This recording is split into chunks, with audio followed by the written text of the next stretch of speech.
Ahoy, ahoy, what up? Kevin Boothby here. I want to continue our series on engineless sailing, and today I want to talk about anchors, specifically your choice for a second anchor. Now, if you plan to go long distance cruising, I would say you would have to have at least 3 anchors on board.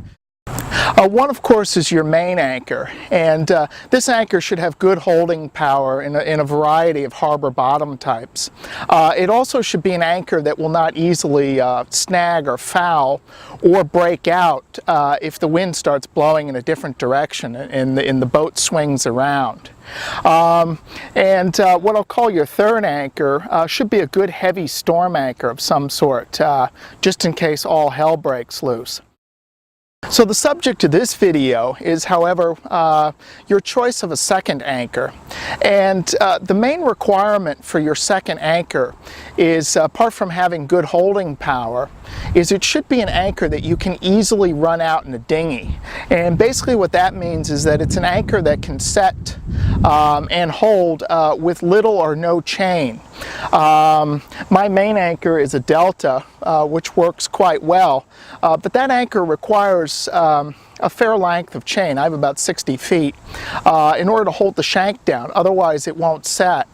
But if you need to run an anchor out in a dinghy, it's almost impossible to do that with an all-chain rode. So you're going to want an anchor where you'll maybe just have a fathom, 6 feet of chain, or no chain at all. So the anchor I use for a second anchor is an old-style fisherman's anchor, which is basically sort of the iconic anchor.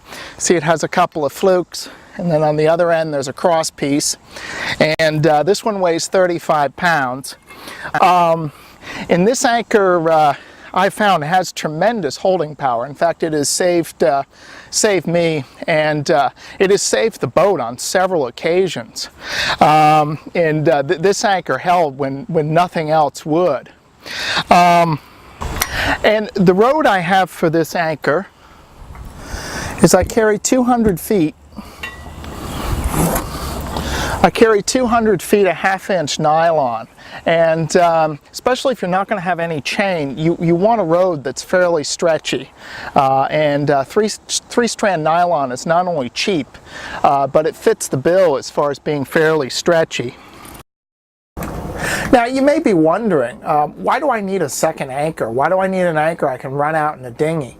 I don't plan to go sailing without an engine. I have a good, reliable diesel engine, and I know how to repair most things on it, so why should I even bother with this?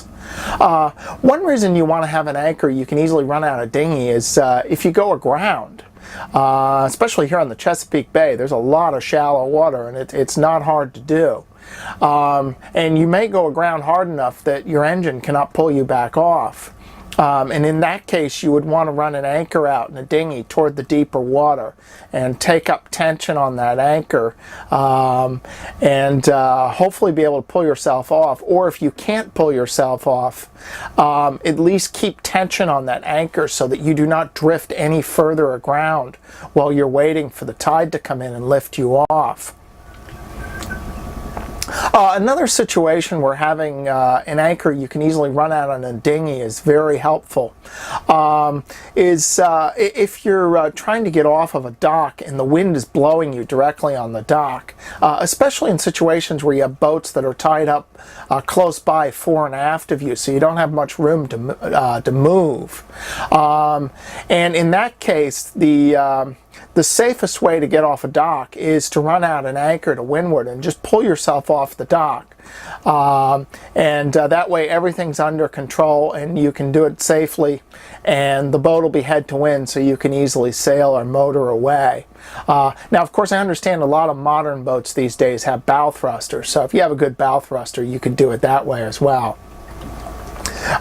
Finally, the reason you want to have a second anchor that you can easily deploy with the dinghy, and this goes for people who have engines, but especially if you do not have inboard power, is when you're in an anchorage that is either fairly congested or fairly small. You don't have much room to drag before you're going to be up on the shore. If you have bad weather approaching, whether it be a front or storm system, or just strong afternoon thunderstorms, or like down in the tropics you get squalls, you want to have an anchor you could quickly run out to add in addition to your main anchor as some assurance that you're not going to drag. You always want to be proactive and preventive on this. It's a little bit of effort to run the anchor out, but if you get a squall or a thunderstorm that really produces a lot of wind, it just might save you from potentially dragging up on the shore or crashing down on somebody else's boat. Neither of those options are any better than the 5 or 10 minutes it takes to run the anchor out in the dinghy and set it. So the first thing you want to do before you run the anchor out in the dinghy is to prepare the rode. And of course the first thing there is just to tie the bitter end down somewhere on the boat. So in your haste, if it's an emergency running the anchor out, you don't accidentally take all the rode with you and then drop the anchor and lose the rode. Then the next thing you want to do is you want to flake the rode down on deck, and that's what I'm doing right here. And you can see what I'm doing is I'm tracing a figure-8 pattern with the rope, and so I'm just laying down these figure-8 flakes, one on top of each other. And this will prevent the rode from kinking up or tangling as it's paying out, as you're running the anchor out in the dinghy. And this is of paramount importance, especially if it's an emergency, because you don't have time to go back and untangle the rode while you're trying to run it out and trying to run the anchor out in the dinghy. Okay, so we have the rode all flaked down, and now of course we just have to move the anchor into the dinghy. And that anchor's 35 pounds, and you can see I use a little bit of carpet there to protect the woodwork while I'm doing this. Usually best practice is to tie the rode on before you put the anchor in the dinghy, but it's fairly calm, so I'm being a little bit careless here. So here I am attaching the rode to the anchor.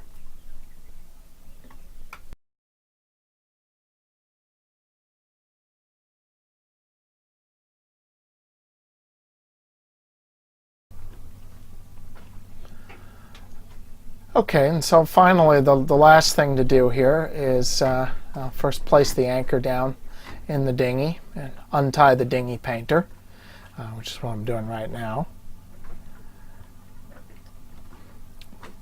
And then away we go.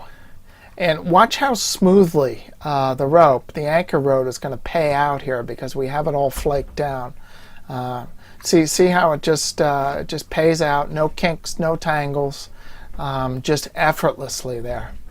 And finally we just have to run the anchor out to about as far as we need to go, and then drop the anchor.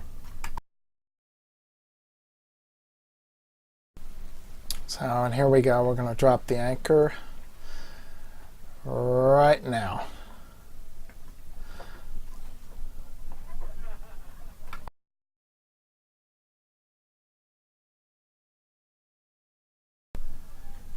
So then the final step is just to take up some tension on the rode there.